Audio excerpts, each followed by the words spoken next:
PowerBlocks have been around for over 30 years, and the originals didn't look that much different than these Elite EXPs right here. But over the decades, they've evolved, and these Pro 100 EXPs are their latest and greatest. PowerBlocks, and this goes for their entire lineup, are a durable, time-tested, adjustable dumbbell. These ones, as their name implies, go up to 100 pounds, making them their heaviest non-commercial grade model. Now, this is where the fun begins with PowerBlocks, because over the years, they've developed an absurd amount of variations on this concept, and I guess you could say the same thing for adjustable dumbbells in general. There's just so many to choose from now, and we've reviewed, beat the heck out of, and torn apart a lot of them on this channel. So we'll be making a bunch of comparisons throughout this review to help you decide which adjustable is right for you.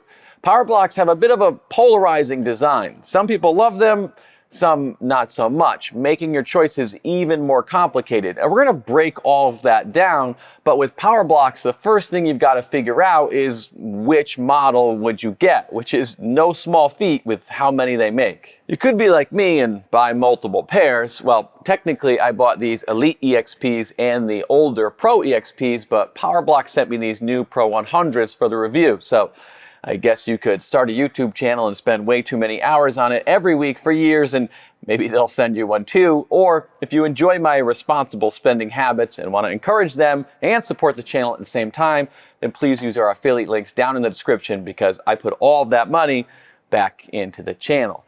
Navigating PowerBlocks lineup is interesting because they've got expandable models like these that you can buy the base unit and add more weight later, and models that aren't expandable. Most PowerBlocks are made overseas, including all of these, but the Elite USA EXPs are made in the US, but don't confuse those with the Elite EXPs, even though they look incredibly similar. They're not really compatible. Some models are sold on their website, some only through third parties. Oh, and don't forget the commercial lines that give you even higher weight capacities, but also much higher price tags. Then there's the kettlebell handle, easy curl bar, straight bar, and of course their various stands. And that's not all of them. Oops, almost forgot the knurled handle and rubber grip options.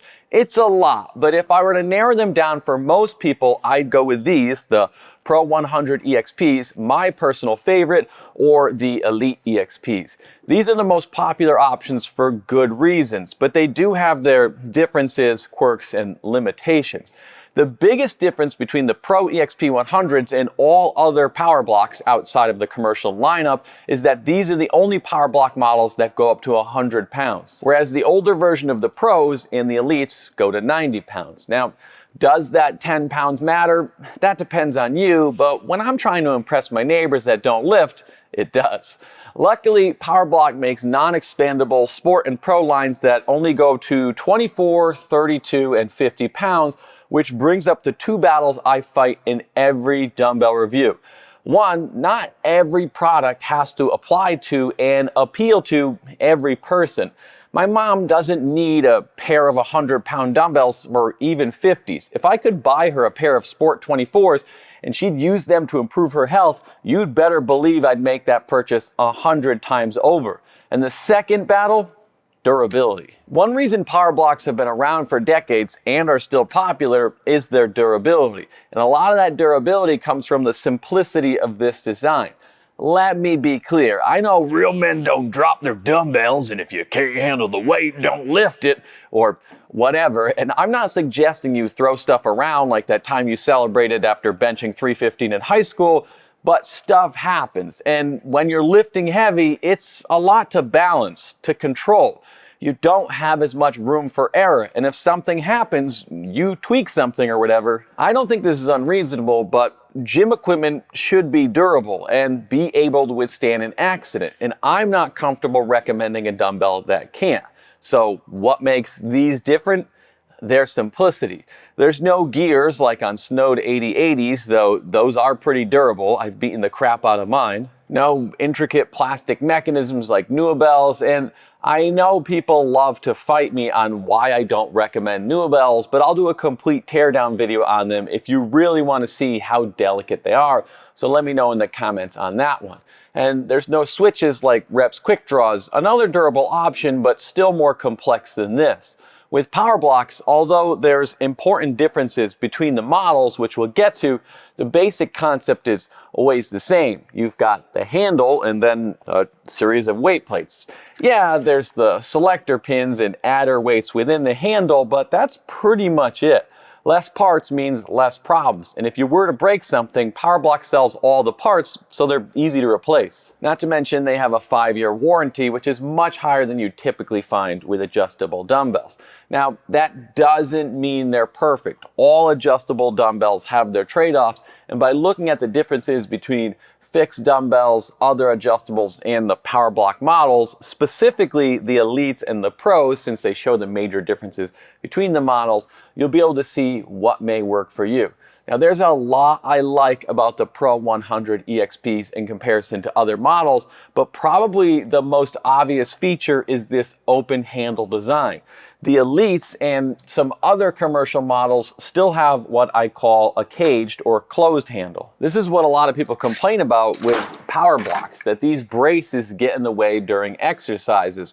And while I don't really mind them, as I've gotten used to over the years, they can bump and touch your wrists a lot. And while me complaining about them might be nitpicking, I'd rather not deal with it. And with the open handles, you don't really have to because there's more space for your hands and wrists. The open handles don't have the braces along the top, and they've added even more space for your wrists by angling this base outward rather than having this boxy shape. The open handles also feel more natural to me, feel more like a fixed dumbbell, but I wouldn't go so far as to say they feel exactly like one. I mean, this is essentially a big box, which is nice because it doesn't roll away and they are fairly well balanced, but because of the adder weights in the bottom of the handles, and even without it, they tend to want to roll that way, though it's fairly minimal, and as you add weight, it becomes less noticeable. The handles on these are also a little thicker than most dumbbells. For example, Rep's Quick Draws, Dumbbells, and Iron Masters have a 32 millimeter diameter, while Rep and Rogue have a 34 and 35 millimeter respectively. And these sit at 38 millimeters, whether you get the rubberized handles for the Pro 100 EXPs or the steel knurled version, which are the ones I prefer. This knurling is clean, grippy without being sharp, and very well done. I actually like the thicker grips for most movements, though I will admit on my third set of lunges, my forearms are typically pretty roasted from these because they can be a little harder to grip, but sometimes your arms are going to get burned when you're working at a bakery. Oh, and I should mention it wouldn't be PowerBlock if there weren't 100 options. So some models offer an ergonomic rubber handle and a 32 millimeter knurled handle like the Elite USAs and some versions of the Pro series. But besides the handles, there's other interesting differences you should know about between the models and other dumbbells. The Elite and Sport models are using powder-coated steel plates that are connected by this stiff welded rod, whereas the Pro and commercial line plates are coated in urethane and bolted together, allowing them to flex. And this design is superior in many ways, though there is one trade-off. Urethane is more durable, not only because it encases and protects the plates so they can't get chipped and scratched up like the powder-coated ones, but it also absorbs vibrations and makes for a quieter dumbbell, which when combined with the flexible urethane ear that allows the plates to have some give, so if you were to drop them, they're better able to absorb and withstand the shock. I also like that the Pro 100s have these large clear weight indications on the inside and outside of the plates, because with the other models, you're left deciphering the labels on the top of the handle. It's not that I mind the dissertation on the top of the Elites, and I actually like the simplified version on the old Pros and some other models, but clearly PowerBlock made the labels on the Pro 100s for cavemen like me. Green equal 50, purple equal 90. It's a little more complicated than that because you can adjust in 2.5 pound increments, kind of, but we'll get to that. So what's the trade-off? This urethane coating adds some thickness to the plates. So all urethane models are going to be a little larger and bulkier. And I will say as a generalization, the block shape of PowerBlocks makes them feel a little bulkier than a lot of other dumbbells, but I haven't found the extra length to be an issue. At 100 pounds, they're only about 1.5 inches longer than a fixed dumbbell, and at 60 pounds, they're actually a little shorter than a fixed dumbbell, Dumbbells, and Reps Quick Draws. The Elites, though, are the more compact option. Changing weights with PowerBlocks is a pretty simple and straightforward process. The handle weighs 5 pounds without the adder weights, 10 pounds with them, and you just insert the magnetized selector pin into whichever rail you want. So if I want 40 pounds, that's orange. It's a little easier when you're actually facing it, but you line up the pins, insert it, and then just lift off and you're all set. There's nothing difficult about it, but I can't say there haven't been times where I'm tired or not paying attention and I slipped it into the wrong hole. The adder weights, though, which there are 2 of them in each handle weighing 2.5 pounds each, they're a little bit clunky and slow. With those, you have to pull out the handle, flip a little switch, and then you can load or unload the adders. When you're done, you just pop the handle back in and the switch will lock itself and the adder weights back into place.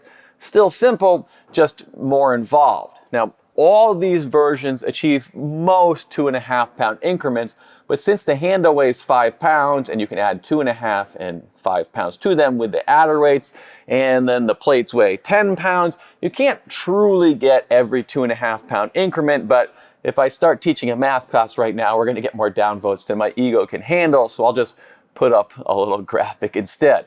Admittedly, these aren't as elegant and quick as something like Dumbbells, but as I've mentioned, I don't like how complex and fragile that design is. Snow's 8080s are quick to adjust too, but you need additional magnetic plates to hit those 5 pound increments. But unlike Snow, Dumbbells, and others, you don't have to fiddle with a cradle to adjust these. If you want to do a drop set or just adjust the weight, I can do it whenever and wherever. There's a lot to like about the Pro 100 EXPs, and if I didn't already have a set of PowerBlocks, these are the ones I'd go with. They've got a great build quality, go from 5 to 100 pounds, and I prefer the urethane over the welded design. Yes, PowerBlocks can be a bit bulky, and even with the open handle, you may find it's tricky to find a good grip for exercises like a goblet squat, but that's the only one I haven't been able to overcome easily. The nice thing about all PowerBlocks is the flat sides of the weight plates, making kicking them up or bringing them back down much more enjoyable than on a lot of other adjustables. Yeah, the commercial lines go heavier, but they're much more expensive, and I think this design gets too big and bulky as you go over 100 pounds. I prefer the open handle design and durability of the Pros, but they do cost a good amount more. A pair of Elite USAs maxed out at 90 pounds cost $800. The 90 pound imported version, which is a little different, costs about $700 depending on sales, and these cost almost $1,100 for a 100 pound set. Although what's nice about the expandable lines of PowerBlocks is you don't have to buy the entire set. You can buy what you need and then expand them out later if you want. The Pros have 4 stages. You can start with the 40 pound base set and add 20 pounds at a time until you get to 100 pounds. Or with the Elites, they have 3 stages, 50, 70, and 90 pounds. I do think the Pros are the best pair for a home gym, but if you don't care about all the bells and whistles, then the Elites are going to perform similarly at a lower price, making them a better value play. But everyone has their own wants and needs, and all adjustables have their trade-offs. So check out the ones we've talked about today in the description, and check out this playlist here to see our other in-depth adjustable dumbbell reviews. Thanks to our Patreons, links in the description, and thanks for watching.